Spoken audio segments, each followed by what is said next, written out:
Hi, this is Joy Robertson. As many of you know, I love food. I love finding new restaurants. I love trying new dishes. And most of all, I love talking to the many great restaurateurs and entrepreneurs we have here in the Ozarks and beyond. I love hearing their stories, and that's what this podcast is all about, learning more about them and their journey. So join me as we savor the Ozarks. This episode is brought to you by Arctic Food Equipment. Those of you listening right now that love kombucha are going to love the chat I'm about to have with a couple of local folks here in Springfield. Chris and Jessica Ollis started Branch Kombucha. I don't know when, a few years ago. We're going to get into that whole thing. I want to hear the backstory because you can barely go anywhere in this town and not find it, and that's a very good thing.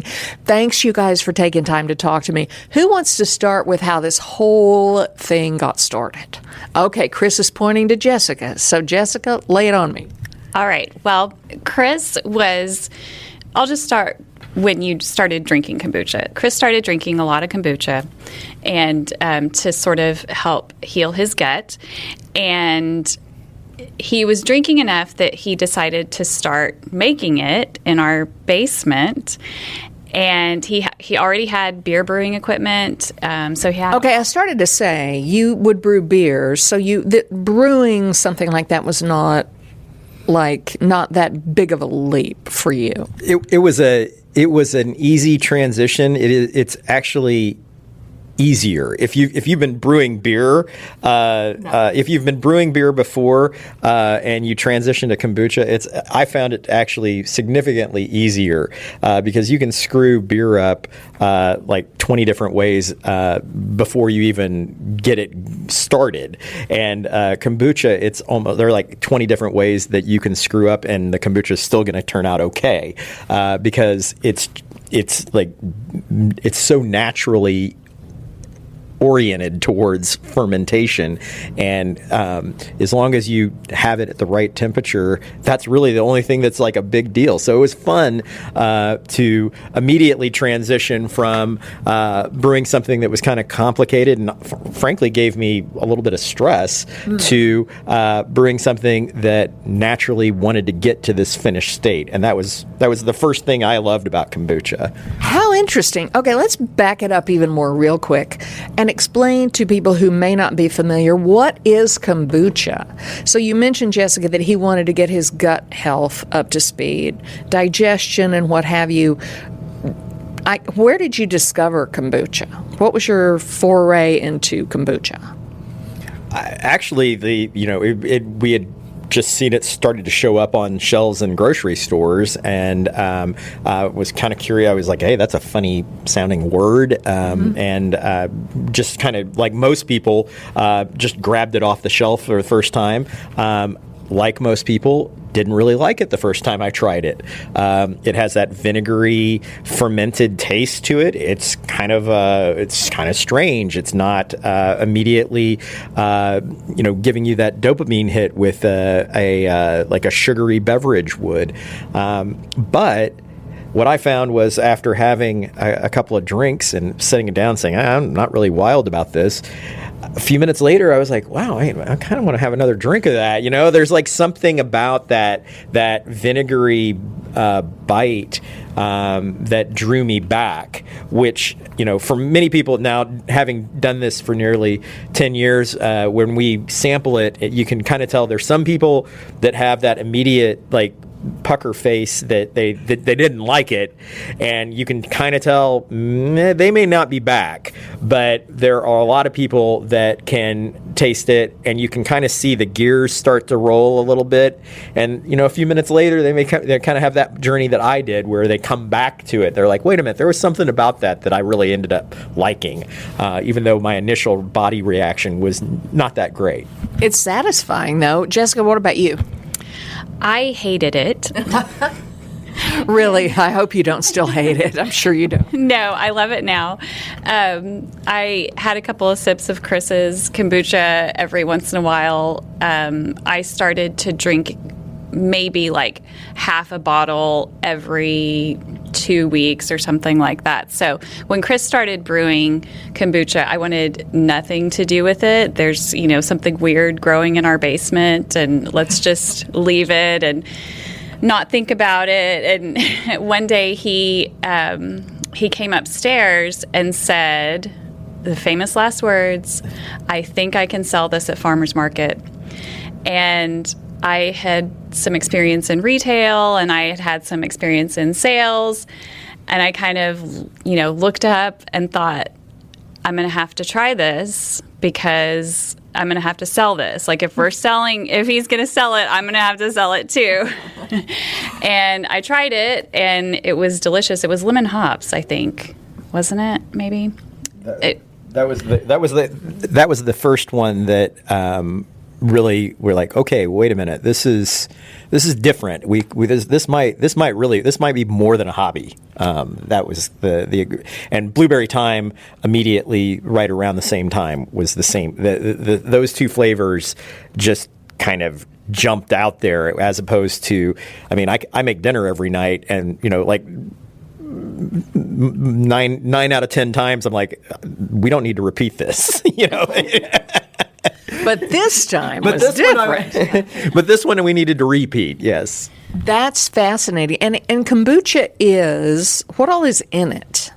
So kombucha, the primary components of kombucha are tea, like a loose leaf tea. It can be any kind of blend of teas, white, black, green. We use a black tea. We've always loved just having a pure, simple flavor from that profile. And then we use organic cane sugar. The tea is also organic, but organic cane sugar, and that's our fuel source. That's what fuels the fermentation. And then we use most of it's, of course, water, which we use to brew the tea. And then the real main active component is SCOBY, which it stands for SCOBY, which stands for symbiotic culture of bacteria and yeast. And that's the part that is, you have to kind of cultivate that. We've been growing the same culture since 2016.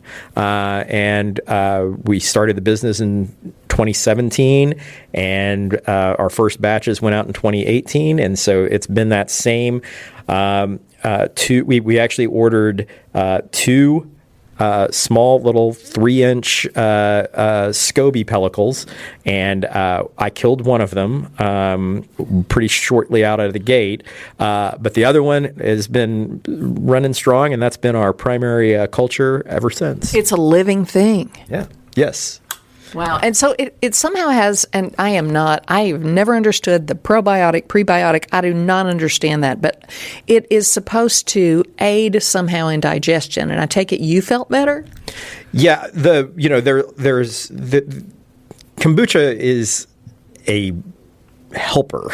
It helps your body fix other problems. And for one of the things that I was dealing with at the time was a lot of acid reflux. And by drinking an acidified food, that actually helped tone down, or like basically made my need for a daily Prilosec, which I was at that point, go away. Now, I've since learned that there are a lot of dietary things I was doing wrong at the time that was causing that. But for years afterwards, I was just drinking kombucha and not having to take Prilosec. So that was a big help. That was like the number one first thing out of the gate for me, where, hey, there's a functional benefit to this. This is not just something that's enjoyable to drink right now and I don't have to think about it. I mean, this is like actually something that makes me feel better. For those who haven't had it, so I'm trying to think, if you were to go to a brewery and get a beer or a sour or one of the drinks that has a flavor, it might strike you as being a little bit like one of those, but there's no alcohol involved. Well, there is anything that's fermented is going to have trace amounts. Well, true. Yeah, it's going to have trace amounts. And what's fascinating about kombucha is that it does produce ethanol, but there's a two-step process in the fermentation process. You have it's a combination of yeast and bacteria. The yeast actually produces ethanol, but the bacteria actually is coming along behind that and converting the ethanol into acetic acid, which is what gives you that vinegary tart bite that you get in kombucha. And there's some that are way more vinegary than others. We feel like we kind of hit a sweet spot, so to speak, between a balance between being light and refreshing, but also having that acetic acid benefit. Correct me if I'm wrong, but weren't you guys on vacation when you decided you wanted to have your own business? I read something on your web about how you looked at each other and said, I'm not sure what it's going to be, but let's do our own business. Tell me that story. Yes, we were in Florida. This was before we had children.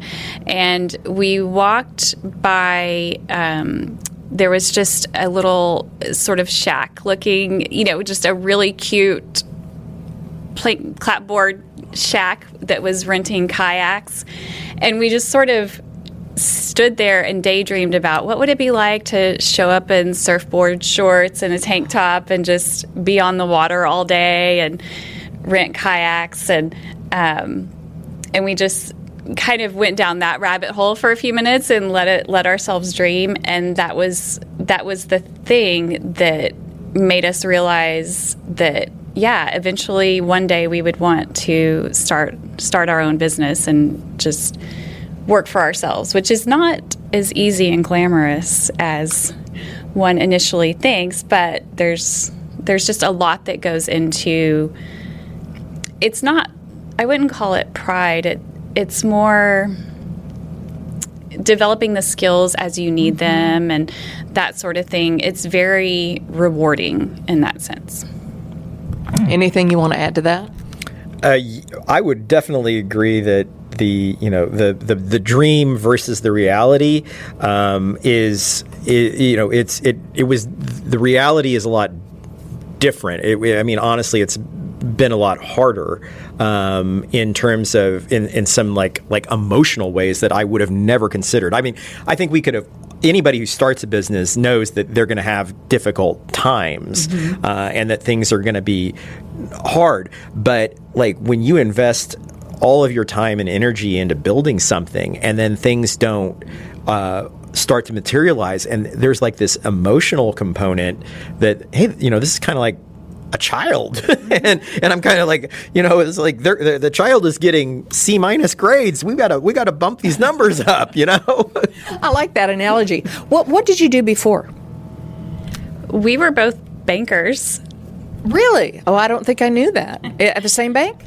Actually, at the end, technically, eventually, yes. I started. I was on the investment side of things. I started my career as a stockbroker and went into becoming a investment portfolio manager. And I was working mostly in trust operations, and Jessica was at a bank in their private wealth management unit, and somehow they had an opening, and I somehow got an interview, and then for a brief period of time we were actually working in the same office next to each other.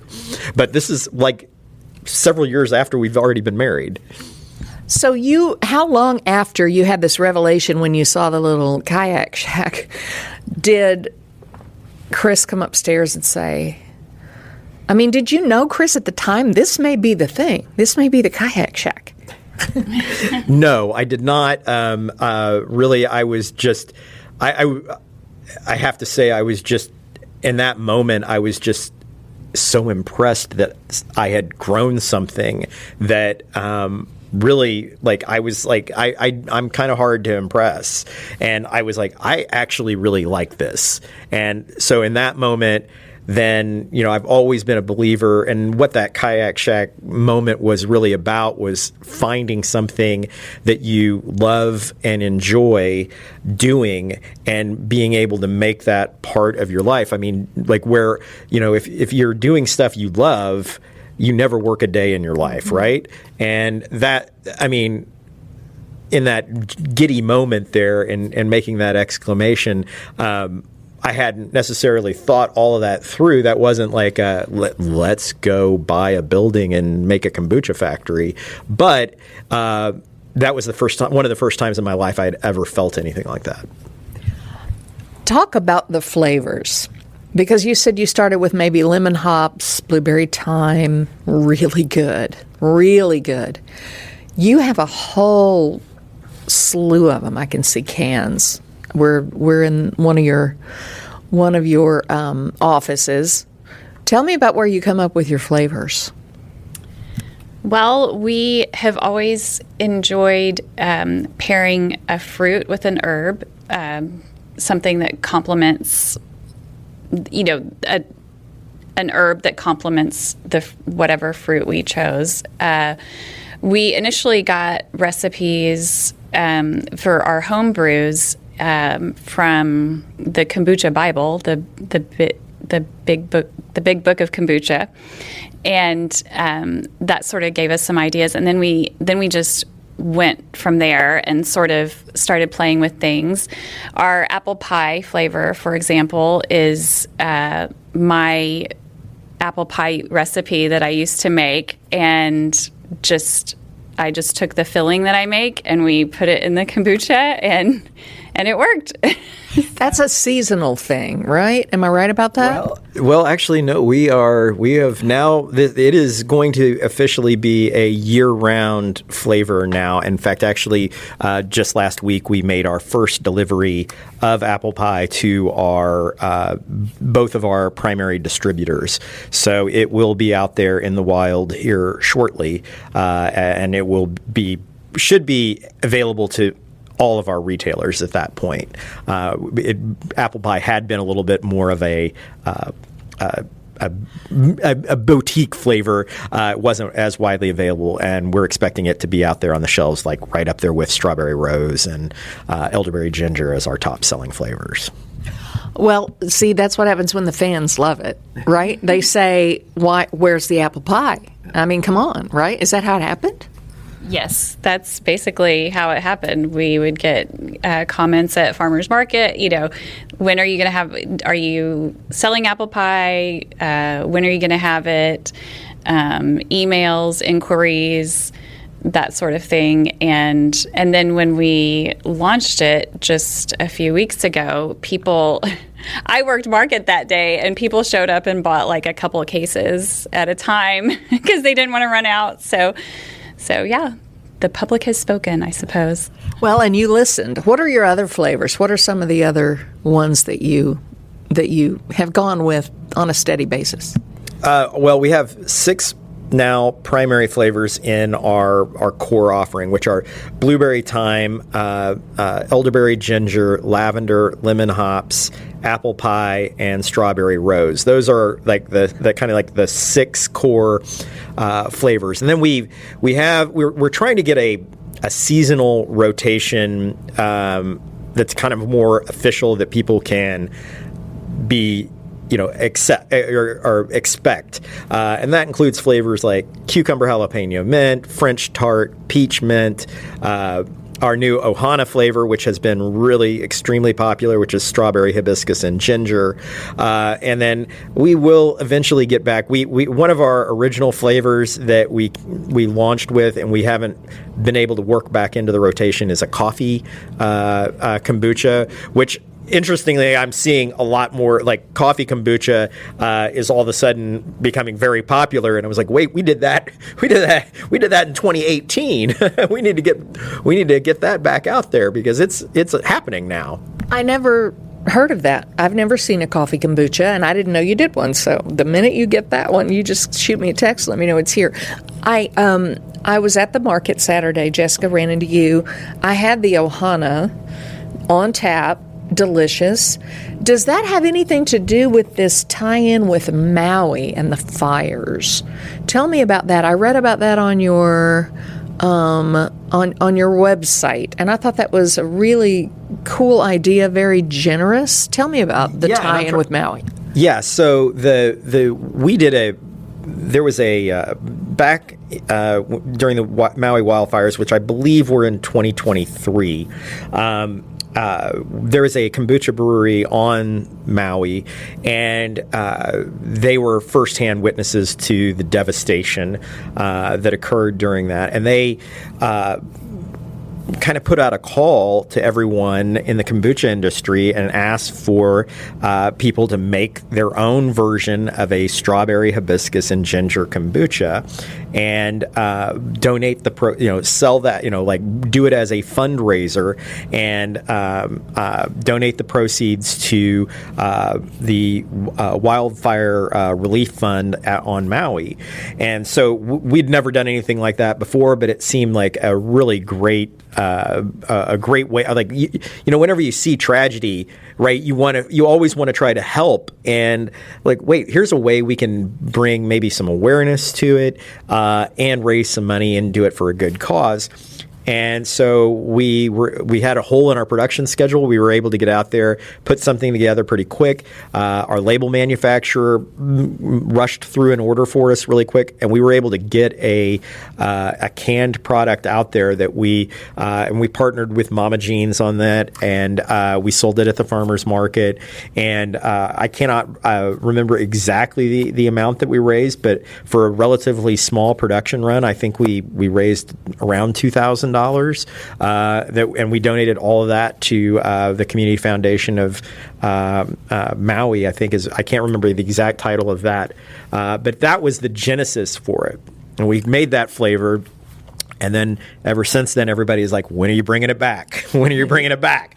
And so we rebranded it, and it is now like a seasonal summer flavor that we'll bring back each year, just as a reminder and a thank you to everyone. But now we call it Ohana for family. Which is what the word stands for, but in the Hawaiian language. Okay, when I was looking at your site, I thought, because Jessica said something, she said, we've got Ohana, but we're starting to run low. And I thought, well, I haven't had Ohana. I'll tell you, lavender has always been my jam. That is just delicious.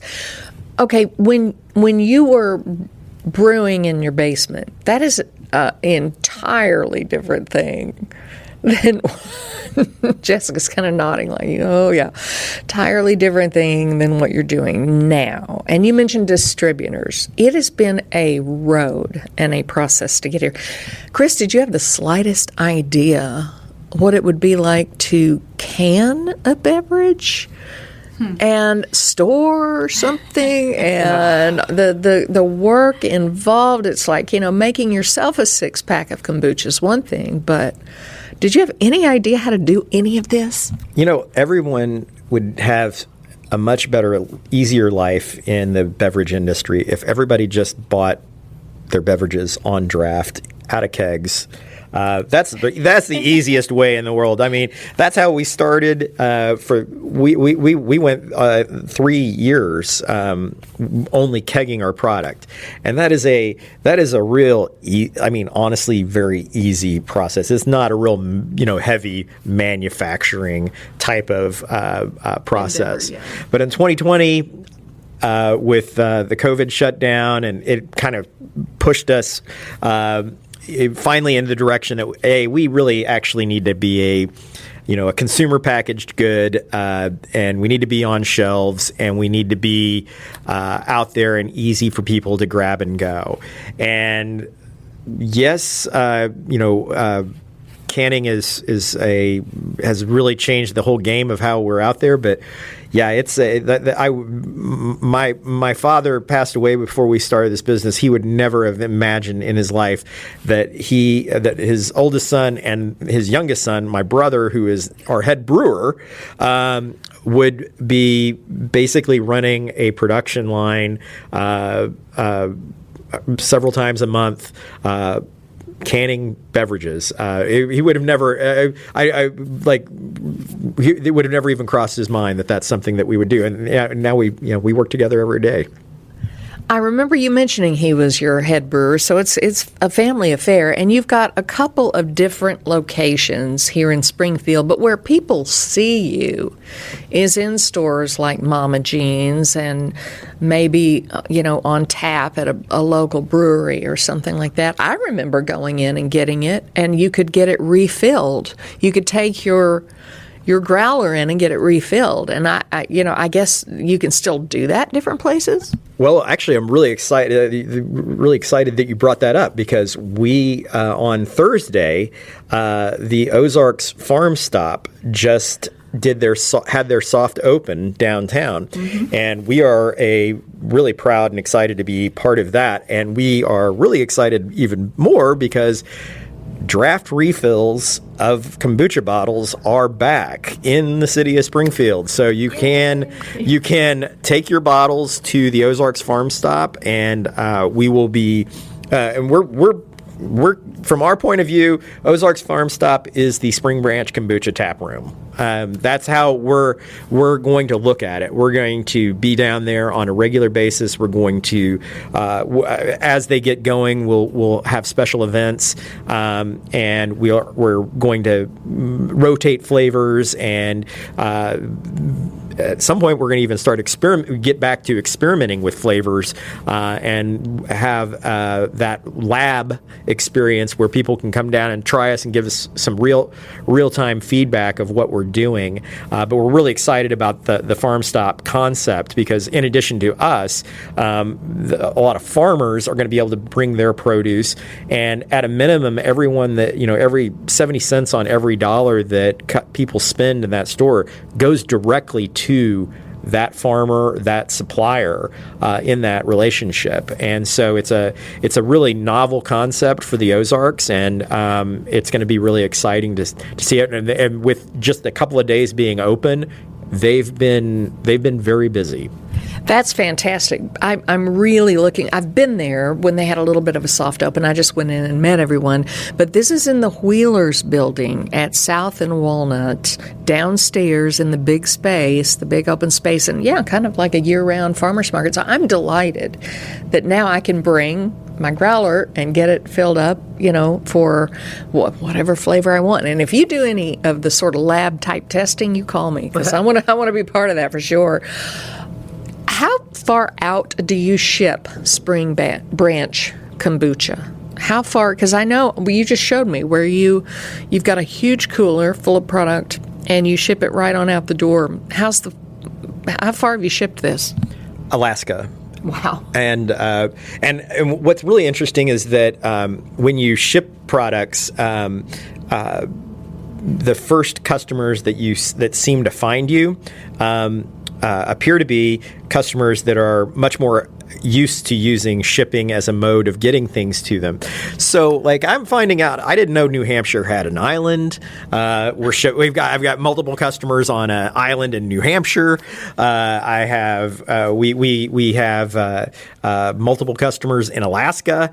There are islands in Washington State. We have customers there. That was the first kind of shocking or revelation on shipping product, is that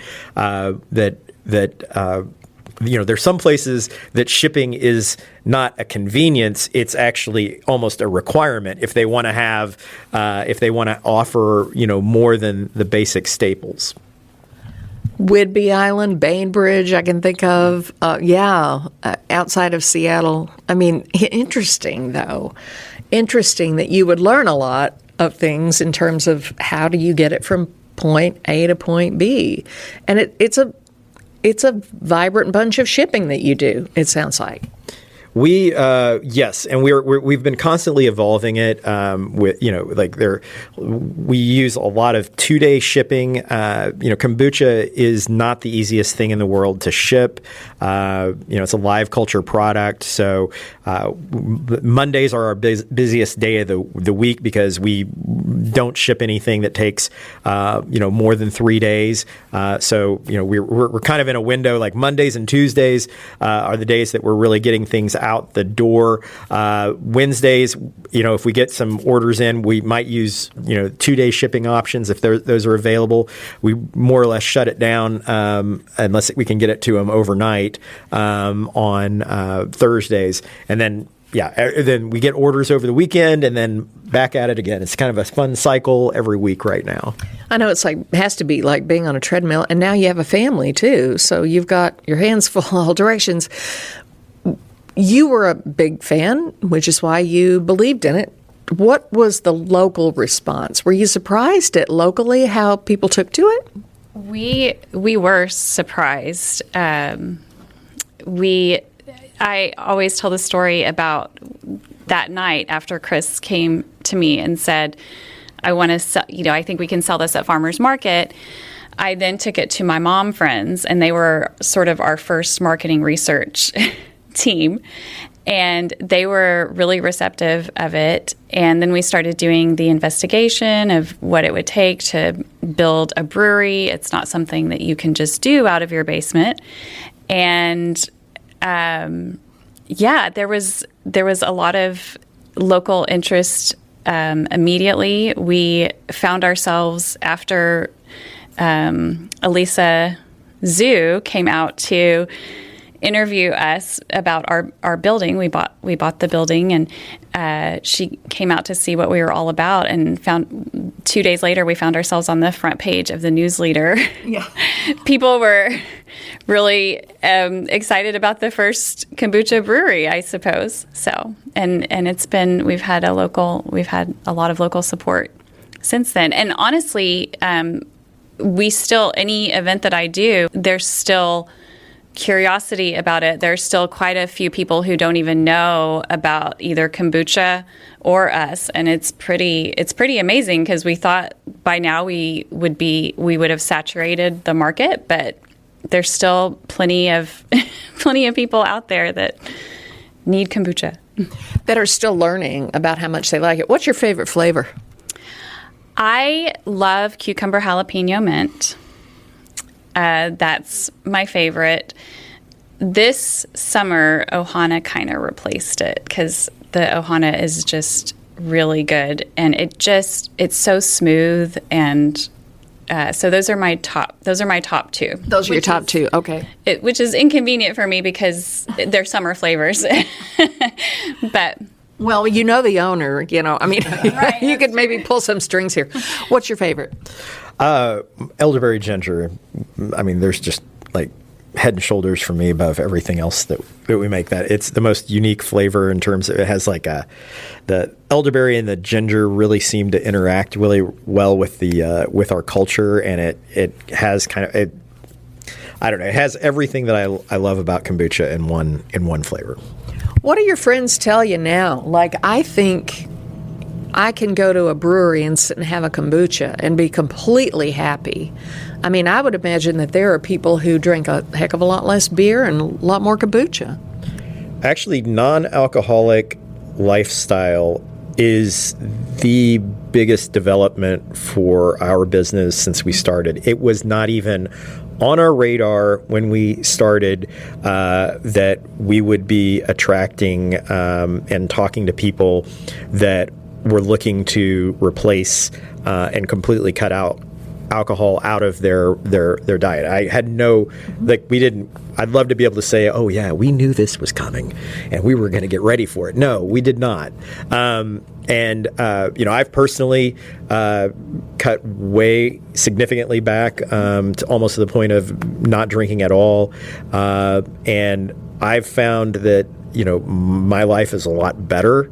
And like I sleep amazingly well, and I'm starting to get it when I hear, when people start talking about how they feel when they make that shift. We're like a kombucha is a perfect alternative in there because it has that more adult beverage type of flavor. You've got complex flavors. It's not just completely sweet.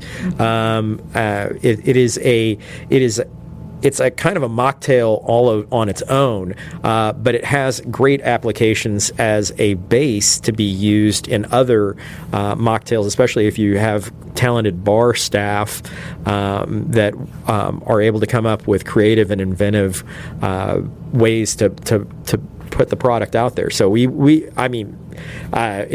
definitely the most exciting thing that has happened since we started our business.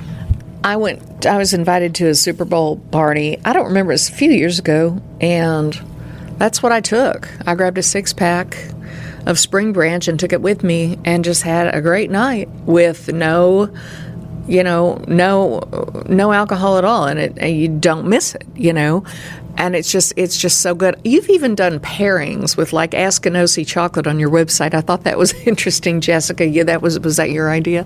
It was. I have always been a huge fan of Askinosie chocolate. It's and just everything that Sean Askinosie has done with that and team. But anyway, so I reached out and asked, can we do a pairing?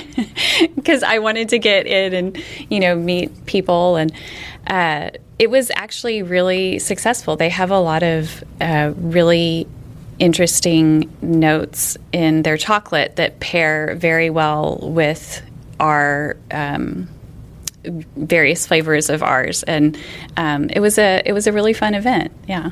Yeah, I was reading on the website. It said something about maybe your lavender would pair with a milk chocolate or a coconut or some such thing. Am I right about that? Yeah. Yes, the coconut milk chocolate and lavender, and I sort of that event. I think it was a few years ago. So I'm bringing up my recall right now.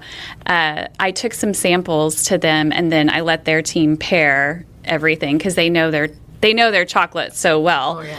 And they all have like amazing palettes there as well. So yeah, it was a really good event. Lavender and milk chocolate, and we paired something with the Tanzania. It might have been lemon hops. It's all outlined on your web. I was reading about it last night, and I love the local because Askinosie right over there on C Street, and you guys do such good work. Well, I'm going to let you get back to it because I know you've got a lot going on. Tell people where is the best way to find it? Probably through your website, social media, maybe. Absolutely on our website, Instagram. We're most active on Instagram, but we're also on Facebook. And you can always just message us or email us if you ever have any questions. In fact, actually, the phone number on the website is my personal phone number. So call me if you have any questions, and I can direct you where you need to go. I do have to warn everybody. Unfortunately, we've had such a large growth in our retailer base. We're having trouble keeping up with that. So there are some that are out of date. There are some that unfortunately are maybe even out of business that are on the website. So reach out by message if you have a question about where to find us, and I can direct you to where you need to go. And it's springbranchkombucha.com. You know what? Not a bad problem to have, really. If you consider it, business is good. The product is amazing. Chris and Jessica Ollis of Spring Branch Kombucha, thank you both so much for taking time, and keep making those great flavors. Thank you very much, Joy. It's been a pleasure. Yes, thank you so much. We appreciate you. Be sure to go to AroundTheOzarks.com to sign up for our daily newsletter where you can get every episode of Savor the Ozarks, plus all our other podcasts, events, and contests straight to your inbox. And what are your favorite dishes in the 417? Do you have any restaurants you'd like me to visit? Email me at joy@AroundTheOzarks.com.